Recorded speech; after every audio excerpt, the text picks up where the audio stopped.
Hi there.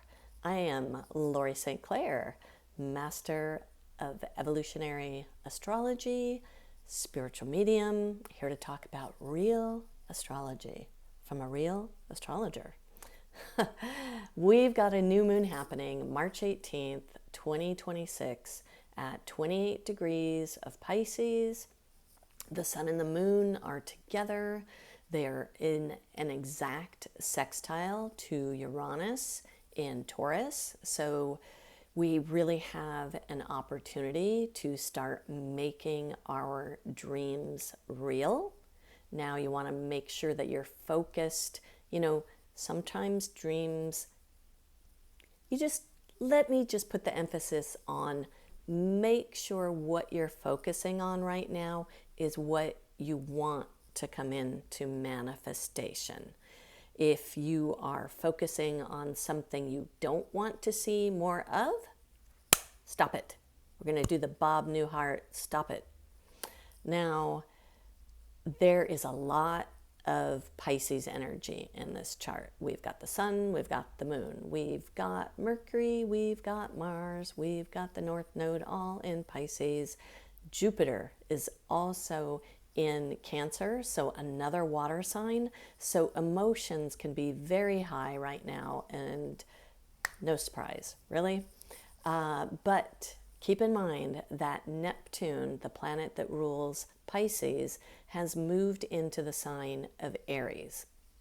So underlying all of these planets in Pisces is this need and want for freedom, independence, asking for us to be courageous and to really be courageous in the dreams that we are dreaming and how we are going about our connection to a power greater than ourselves. Pisces, one of the archetypes is the mystic.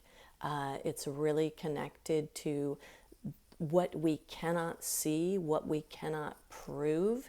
It is a very spiritual sign. And so with the North Node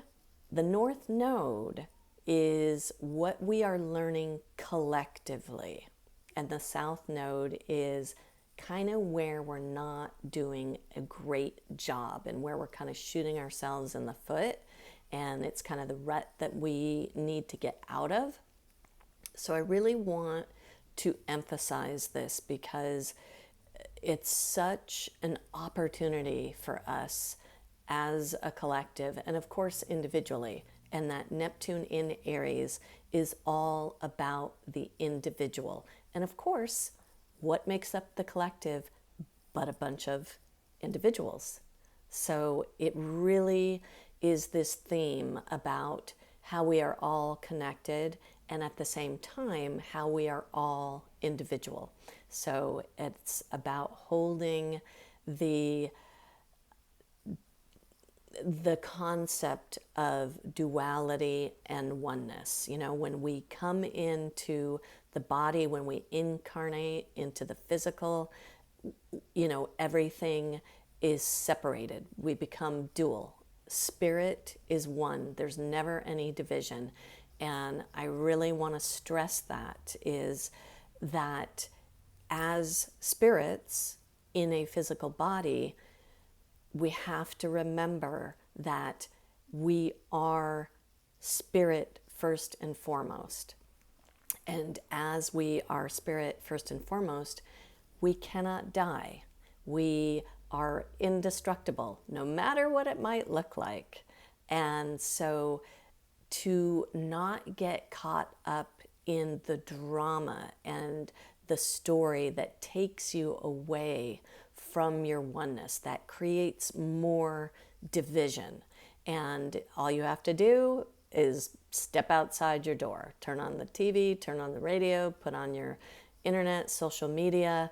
There is just so much distraction and so much crisis, trauma, drama. This is part of Pluto going through Aquarius, and it's unnecessary. a necessary part of our learning, because what needs healing needs to come to the light. And so please keep that in mind when you might be getting overwhelmed, feeling hopeless, because Pisces is so sensitive. It just soaks everything up. And right now, and also it can also deal with fear, especially, the things that we can't see. I always like to think of Jimmy Buffett's song, vampires, mummies, and the Holy Ghost. Those are the things that scare me the most. And it's the things that that kind of put us at an unease. Well, I just can't put my finger on it. And of course, there's a lot of that being perpetuated, the fear that is really being perpetuated. And obviously, the things that have come into the news.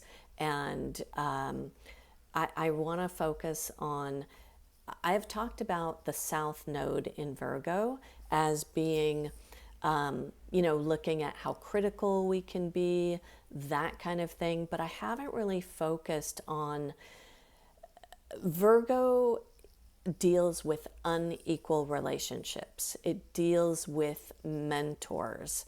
And so there's really this lesson that we are being presented with an opportunity to look at and to heal is, what kind of a mentor are we? How do we treat people that are below us? What kind of, what kind of a teacher are you? Are you kind? Are you compassionate? The Virgo has to do with an order. So that can be, somebody higher, somebody lower, and and it can be in anything. But really, if we think about that, it's about sharing our knowledge and teaching others that don't have the knowledge that we have, and to be a good steward to those who need education, need to learn something that possibly, we have a skill and that we can give, to those that are in a position that, like youngsters. If you're an older person and you, I just always think children are everyone's, because we all are connected and we all have the ability to help out, and we all have the ability to take advantage, to deceive.